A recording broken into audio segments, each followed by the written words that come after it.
يا ربي صل على المختار طه البشير واغفر لنا كل زله وامحنا في النظير يا ربي صل على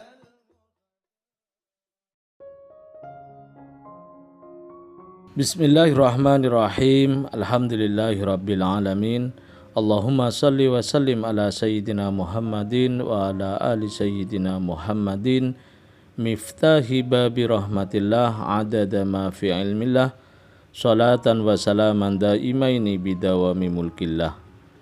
Assalamualaikum warahmatullahi wabarakatuh. Sahabat online yang dirahmati Allah, alhamdulillah kita bisa berjumpa kembali. Mudah-mudahan kita senantiasa diberikan kesehatan, umur panjang fi taatillah, juga senantiasa mendapatkan taufik dan hidayah dari Allah Subhanahu wa taala. Pada pertemuan kita kali ini, mari kita ngaji bareng Habibana Novel bin Muhammad Al-Idrus tentang merajut hati meraih qalbun salim, serta beberapa nasihat beliau untuk pasutri. Illa man atallaha biqalbin salim. Yang selamat itu hanya orang nanti yang kembali kepada Allah, mendatangi Allah dengan hati yang selamat. Itu tafsirnya macam-macam. Di antaranya adalah hati yang tidak punya penyakit iri, gak punya penyakit dengki, gak punya penyakit dendam, gak punya penyakit yang sifatnya itu merusak jiwa. Hatinya sehat. Bu, pilih mana? Suami ganteng, hatinya rusak, atau suami jelek, hatinya sehat? Nah, saya tahu itu pasti. Pasti pilihannya milih sendiri. Ya, itulah bapak-bapak ibu-ibu. Makanya jangan melawan ibu-ibu, karena dia punya pilihan sendiri. Jadi jangan pernah berikan ibu-ibu pilihan. Biarkan dia mencatat sendiri apa yang dia inginkan. Hidup itu nggak bisa melulu seperti yang kita mau saat ini. Ya insya Allah suatu saat seperti yang kita mau. Tapi saat ini ya mungkin sangat berbeda dengan yang kita inginkan. Ini saya ceramahkan waktu umur saya masih 20-an tahun di desa-desa. Hasilnya itu pulang pengajian ada anak yang nyamperin saya dan mengatakan, terima kasih ya Bib, ceramahnya tadi. Kenapa? Alhamdulillah, orang tua saya jadi akur. Orang tua saya jadi akur. Saya mau nanya, ini tak praktekkan lagi. Saya umur 2 bulan, sekarang umur saya kan baru 17. Ya 17, tapi ditambah 30. Saya ini nanti Juli insya Allah 7. Nanya ya Bu, nanya, tapi tolong dijawab sejujur-jujurnya dalam hati, gak usah pakai kata-kata. Kapan terakhir kali cium kaki suami?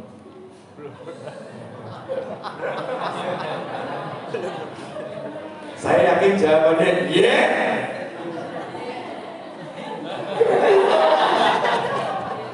Kukunya mampu. Kalau kamu yeah. Kaki lo berapa kaki suami? Suamiku buang bu. Kakinya kapan terakhir? Sejak menikah. Tak pernah ya. Sangat juga suami tanya, kapan terakhir kali cium kaki istri? Ambulan, kita mau itu. Ini yang ekstrim ya, ekstrim. Kapan sampai cium kaki? Saya sengaja ambil contoh yang ekstrim. Yang sekarang untuk paling gampang untuk dipraktekkan. Gampang dipraktekkan. Praktek ya Bu ya. Jangan di sini. Ya, di rumah masing-masing. Sederhana. Kapan terakhir kali mandang wajah suami dan suami mandang wajah istri? Mandang ya. terus dengan penuh cinta dan sayang senyum, terus ngomong, ayo menolong. Kapan lahirnya? Kemarin ya. Tapi sama istri siapa itu ngomong? Awak itu naudzubillah min. Sama istrinya sendiri. Ibu juga gitu. Kapan terakhir kali memandang dengan cinta suami? Nyawang gitu. Terus ngomong, Masya Allah. Jangan. Apa tuh? Ganteng gitu, Masya Allah. Asli, ya orang ngomongin itu biar benar. Ini yang begini nih, ini ibadah yang nilainya luar biasa. Cuman kita ini terlampau apa ya, menyempitkan arti ibadah. Betul, sholat 5 waktu itu ibadah yang paling utama, yang namanya juga rukun Islam. Puasa Ramadan itu rukun Islam, haji itu rukun Islam, qiraatul Al-Quran itu ibadah yang luar biasa. Tapi jangan lupa, saling mencintai karena Allah itu ibadah yang mendatangkan cintanya Allah. Ya kalau saling pandang penuh cinta, setan minggat kabeh, cus. Kemudian malaikat berdatangan. Komentarnya malaikat apa? Dungaren. Komentarnya malaikat, Dungaren. Kok iso? Malaikat yang satu ngasih bocoran, semalam ikut pengajian Habib Novel. Alhamdulillah, poin plus buat saya. Indah loh begitu, indah. Dan nanti di surga itu kenikmatan yang paling nikmat yaitu duduk sawang-sawangan. Di surga itu duduk berhadapan-hadapan sambil melihat ngobrol. Itu nanti nikmatnya di surga itu. Yang bilang siapa? Allah. Yang bilang Allah bukan saya. Ada sururin di atas dipan. Ya, bersaudara mutaqabili. Wa naza'na ma fi suduri min ghillin. Kami cabut rasa iri, permusuhan, dendam dari hati mereka. Kemudian mereka berada di dipan-dipan, saling berhadapan wajahnya, mutaqabili. Nah, prakteknya di dunia dulu, biar nanti dapat di akhirat. Siap ibu-ibu? Apa? Ada yang cium kaki, ya boleh. Itu yang paling ekstrim. Saya mampu. Yang dikondisikan dulu bu, kakinya dikol, ya kasih aroma terapi. Bahkan amalkan ajaran Simbah yang bagian dari sunnah Nabi. Beli bokor, ya kalau bokor mahal ya cari apalah gitu ya. Kasih mawar melati dikung, jangan kalah sama hotel-hotel berbintang. Mandi di bathtub dengan bunga mawar, kamarnya jadi mahal. Padahal Simbah udah ngajari, jadikan itu di rumahmu sendiri. Beli bokor kuningan, kasih mawar melati, harum ruangan dengan aroma yang asli, aroma bunga yang ditumbuhkan oleh ilahi, bukan parfum yang gak jelas bahannya dari apa. Dan bunga yang masih segar menurut syariat itu berzikir, sehingga air yang merupakan kehidupan kena harumnya bunga yang berzikir pada Allah Ta'ala mengharumkan ruangan kita, menyentuh tubuh kita, maka aura jiwa kita menjadi semakin cemerlang. Seperti dikatakan oleh Imam Syafi'i rahimahullah, man taba rihu zada aqluh. Siapa yang aromanya harum, maka akalnya akan semakin cemerlang. Dan yang butuh nggak paham langsung komentar musyrik. Simbah klinik. Saya pernah ngalami itu soalnya. Jadi saya tuh pernah lihat satu orang dipandang sebagai dukun. Saya kan nggak suka nuduh, tak parah. Apalagi ini nggak, kalau duduk tuh nggak pakai baju, tapi auratnya tertutup sarungan. Di rumahnya sendiri kok ya, sarungan gitu ya, di atas ngeligo gitu, rambutnya gondrong. Memang tampangnya tampang dukun, tak parah. Saya nanya, itu kok pakai mawar melati air segala buat manggil jin demit atau gimana? Jawabannya, antum ustad kan? Habib, gini aja kok nggak paham. Udah tersinggung tuh aku. Maksudnya gimana? Saya mau nanya, Kanjeng Nabi wangi apa enggak wangi? Super wangi. Kanjeng Nabi yang harumnya luar biasa saja diriwayatkan masih suka pakai parfum, masih suka mengharumkan diri. Artinya Nabi mengajarkan pada umatnya agar selalu tampil harum. Bahkan di hadis disebutkan bahwasanya Allah menjadikan kesenangan dunia untukku di antaranya adib, pewangian. Rasul suka yang harum. Nah, orang Jawa tempo dulu tuh pinter. Nah kita ini mutu-mutu yang nggak pinter. Maksudku yang gak dong. Lalu ada yang gratis kok, pilih beli yang mahal-mahal. Lalu Mawar Melati itu Silva selalu nanam di rumahnya sendiri, tinggal di petik. Aromanya harum. Nah, yang kamu beli di toko-toko itu kan hasil peresannya Mawar dan Melati. Mawar Melati diperes, dia ada botol, didombok tuku. Padahal dicampur alkohol, dicampur macam-macam. Sing awakmu gak paham. Terus kok semprot-semprot nang awakmu, yo wangi, tapi gak asli. Lah aku pilih sing asli. Banyu yo tinggal tak buka keran, mawar yo tak cukup, melati yo tak cukup, campur dari sisi murah meriah dan ini aromanya asli dari ilahi Rabbi. Kuning di. Umpet aku. Betul. Ini sunnah Nabi. Iya, ini sunnah Nabi. Nah itu kenapa kok keris? Saya kan terus baber ya, takutnya macam-macam. Keris kok pakai Mawar Melati segala kenapa? Jawabannya buat saya kaget. Punya mobil? Punya. Nah, kenapa dicuci pakai sabun wangi? Manfaatnya apa? Emangnya kamu ciumi mobilmu? Oh ya bener juga ya. Kenapa sabunnya harus wangi mobil? Kan nggak manfaat itu wanginya. Tapi kalau ini Mawar Melati ini manfaat. Manfaatnya gimana? Kenal polisi nggak? Punya teman polisi nggak? Saudara polisi nggak? Ada. Coba tanya. Itu yang namanya pistol itu wajib dirawat atau nggak dirawat? Wajib dirawat. Bersihkannya itu istiqomah atau nggak istiqomah? Istiqomah. Kenapa dibersihkan? Karena kalau nanti dipakai tidak dibersihkan bisa macet. Nah, orang Jawa itu senjatanya keris. Nah, kalau kerisnya dibuka seret ya mati sih. Makanya dibuat nyucinya itu istiqomah. Nah, kenapa nyucinya pakai Mawar Melati? Ya karena kalau aromanya harum dekat tubuhnya itu menimbulkan gairah yang indah dalam jiwa. Dan memang punya unsur yang untuk bersihkan jadinya bagus. Nah, itu ada orang ngomong klenik, orang mungkin mau urusi. Saya klenik ya klenik, aku enggak klenik, aku ikut sunnah nanti. Ayo coba ketemu model begini mau ngomong apa gitu. Makanya nanti gak usah pakai semprotan macam-macam, beli bokor. Kalau udah ada bokor, tupperware dan sejenisnya, produk atau baskom, celupno sikil di bojomu, kalau Mawar Melati, meh turu ambungen kapok. Demi cintaku padamu. Paham maksud saya kan? Jelas ya, sangat jelas.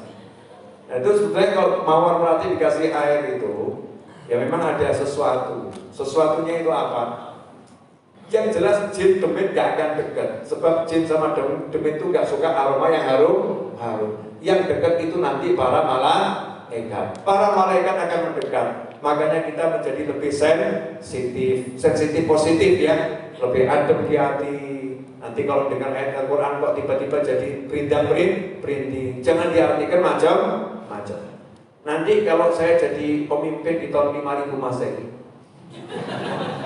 ya, saya akan larang membuat film horor malam Jumat. 5000 Masehi itu saya ini, ya, 5000 Masehi. Tidak boleh buat film horor malam Jumat. Jadi yang horor itu biar malam yang lain terserah dipilih. Kenapa? Karena kalau malam Jumat tuh tidak ada setan keluyuran. Tidak ada setan keluyuran malam Jumat. Karena malam Jumat itu hari rayanya umat Islam. Malam Jumat itu malam yang paling mulia. Hari Jumat adalah hari yang paling mulia. Jadi nggak ada judulnya malam Jumat pocong keluar. Nah saya kira kok pocong keluarnya malam Jumat, kok nggak malam Minggu kenapa? Padahal setan itu keluyurannya malam Minggu. Kalau malam Jumat kan orang pada sholawat. Malam Jumat orang baca surat Al-Kahfi. Malam Jumat orang baca surat Yasin. Setannya pada minggat. Karena setan minggat, setan kepanasan, setan tidak terima malam Jumat jadi sakral, maka maka setan memberi kita pikiran malam Jumat dijadikan malam horor. Apalagi judulnya Jumat Kliwon. Kenapa Jumat Kliwon jadikan horor? Karena biasanya ulama kalau buat acara sholawatan, maulid, yasin dan sejenisnya suka buat di malam Jumat Kliwon. Betul kan? Dulu kan banyak yang buat Jumat Kliwon. Nah, biar ini nanti setan-setan itu bisa berkeliaran dengan mesra di malam Jumat, maka jangan sampai anak-anak yang di desa rajin pergi ke masjid, rajin pergi ke surau, rajin pergi ke langgar, rajin pergi ke musola, rajin pergi ke majelis, mulai dibuat cerita-cerita menakutkan, horor malam Jumat. Hati-hati pocong metu toko kuburan. Padahal dulu biasanya masjid itu sampingnya pasti kuburan. Double semangat. Paham? Nah, jadi kita harus bisa berpikir yang cerdas dan memberi manfaat pada semua orang. Yang penting Bu, pokoknya pulang dari sini minimal nyawang bojo surga. Siap? Buat Bu, pusing. Semua buat pusing, ya mermo gitu ya. Ya rubah hatinya, sehatkan hatimu, semua akan jadi indah. Super terakhir. Di Solo itu ada satu cucu Nabi perempuan, saudara perempuan, sudah tua ya, sudah tua. Tapi dulu tuh saya kalau duduk ya, karena masih kerabat juga. Jadi kalau duduk, saya nggak pernah dengar dari lisannya mengucapkan hal yang buruk tentang orang lain. Bahkan kalau kami tes. Cuma buat tes kok. Ada orang yang dikenal ke semuanya rusak gitu. Rusak. Kami singgung cerita tentang orang ini, cuma buat tes saja. Yang muncul dari lisannya, Masya Allah, ini orang baik banget. Kita bingung, kok iso ya? Terus benar rusak kok iso dulu saya ngerti. Sudah jelas orang itu rusak, tapi masih bisa lihat sisi baiknya. Kenapa? Ya karena memang hatinya baik, jadi nggak bisa lihat yang jelek. Ini loh ini. Kayak contoh ini, tapi untuk gak enak gak apa-apa ya. Agak gak enak, boleh Bu, agak gak enak. Boleh ya. Laler itu yang dicari orang yang harum atau orang yang mampu? Kenapa laler carinya orang yang mampu bukan yang harum? Kulit sama-sama kulit. Karena laler memang suka sama yang mampu. Tahu wanggung? Wanggung. Kumbang tinja. Ya mau dibilang kumbang tai kan gak enak ya. Jalur no titik jadi kumbang apa? Tinja. Ada yang naik tinja itu apa? Biasa kumbang tai itu aja ya. Wanggung ini dia kalau masuk ke dalam teletong, tahu teletong? Ya, masa orang Jogja nggak tahu teletong gitu ya. Teletong. Itu senangnya luar biasa. Nempel di teletong, itu wanggung hidup, seger, tambah sehat. Tapi kalau wanggung dengan semprot minyak wangi, mati. Jadi wanggung itu kalau mencium aroma harum, dia lemes dan mati. Mencium aroma teletong, seger. Paham ya? Nah, manusia yang hatinya sehat, maka dia setiap kali ketemu manusia yang lain, yang dia lihat hanya yang ada di hatinya. Paham? Tapi kalau manusia itu hatinya busuk, lihat orang lain, yang dia lihat kebusukan dirinya sendiri. Al-mu'min mir'atul mu'min. Mu'min adalah cermin bagi mu'min yang lain. Berarti kalau kita suka ngomong jelek tentang orang lain, berarti yang jelek siapa? Kita. Contoh. Sabar. Padahal ada teh, ada air, ada kopi, kok ya paham yang saya ambil kopi. Ibu-ibu tuh sakti-sakti. Insyaallah. Ini apa Bu? Salah. Gelas. Ya, isinya apa? Salah. Air kok kopi. Yang jelas dikit loh Bu, bahaya itu. salah mengidentifikasi itu bisa menimbulkan masalah. Ulangi boleh? Ini apa ini? Salah tangan. Ya, tangan pegang gelas. Gelasnya isinya air kopi. Alhamdulillah. Semakin betul. Mungkin enggak ini kopi kok mengeluarkan susu? Air kopi yang saya pegang terus keluarnya jadi susu, mungkin enggak? Enggak. Air kopi keluarnya kopi. Kalau ini air seni keluarnya air seni. Paham enggak? Jadi kalau dari mulut kita ini keluarnya jelek-jelek, berarti hati kita jelek. Makanya kita nggak usah repot sama orang lain. Ya berarti ya, kalau kamu begini, ya berarti itulah isi hatimu, itulah dirimu. Mulai mikir, berarti aku kayak mana ya? Aku kayak mana ya? Aku berarti aku. Ya Allah, panggung aku. Panggung, ketemu teledong urip. Ketemu lego wangi mati. Nauzubillah min. Jadi kalau hatinya sehat, ya itu yang diomongkan semuanya itu indah. Tidak bisa, dia kejatuhan, jelas kejatuhan apa namanya? Misal ya, dia kejatuhan botol. Biasanya teriak, sopo ki sing mana? Kurang ajar. Kejatuhan bata. Bro, alhamdulillah pinter. Ditanya sama temannya, lo kok pinter ki? Lah iya aku ora njaluk, berarti sing bener ki lah Gusti Allah iki. Ning sirahku ki ana sing ruwet-ruwet. Ora dikepruk ora waras. Pemirsa, mohon maaf saya tidak perlu terjemahkan ini, nanti set Google bahasa Jawa. Saya mau tahu Google-nya bisa nggak terjemahkan bahasa Jawa ini. Jadi kalau orang itu baik, yang kisahnya yang baik. Super terakhir, mari kita lihat judulnya pengajian. Allah semua. Menjaga spirit Ramadan pasca Ramadan. Ya sudah selesai. Sama apa isinya? Sama ya? Walaupun nggak sama kan saya samakan.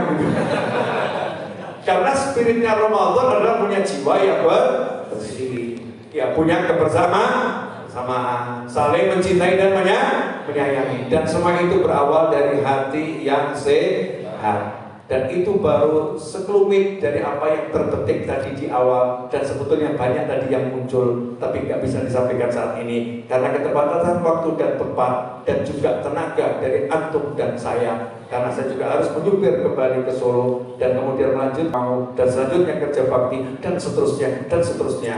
Hidup harus terus berlanjut, jangan kalah sama ikan. Ikan nggak pernah berhenti berenang, dia selalu bergerak, karena kalau mandek berarti paham ya? Jadi nak pengen urip ya obah, sibak nanti kok obah mama. Coro Jawa ini pun al harokah barokah. Kalau mau gerak nanti berkah tuh turun. Makanya jangan suka diem ngelamun, nanti cepat mati. Ya kalau diem ngelamun itu cepat mati. Karena nanti setan akan masuk, akhirnya ruwet, akhirnya stres, akhirnya kena penyakit macam-macam. Naudzubillah min. Terima kasih, jazakumullah khairan. Alhamdulillah kita telah menyimak penjelasan dari beliau. Semoga ilmu yang telah kita peroleh ini dari Habibana Novel bin Muhammad Al-Idrus menjadi ilmu yang bermanfaat bagi kita, keluarga, dan anak cucu kita. Semoga kita bisa mengamalkan, meniru, dan mempraktekkan dari nasihat yang telah beliau sampaikan. Ya muqallibal qulub, sabbit qalbi ala dinik. Wahai zat yang maha membolak-balikkan hati, teguhkanlah hatiku di atas agamamu. Semoga oleh Allah Ta'ala kita beserta anak keturunan kita dijadikan hamba-hamba yang soleh, yang selalu berzikir dan bersyukur kepada Allah Ta'ala, dan kembali kepadanya dengan hati yang bersih. Yauma la yanfa'u malun wala banun illa man atallah biqalbin salim. Ingatlah pada hari ketika harta dan anak-anak tidak lagi berguna kecuali orang yang menghadap Allah dengan membawa hati yang salim, hati yang sehat, hati yang bersih. Amin ya rabbal alamin. Wallahu a'lam bisawab. Semoga barokah dan manfaat. Assalamualaikum warahmatullahi wabarakatuh.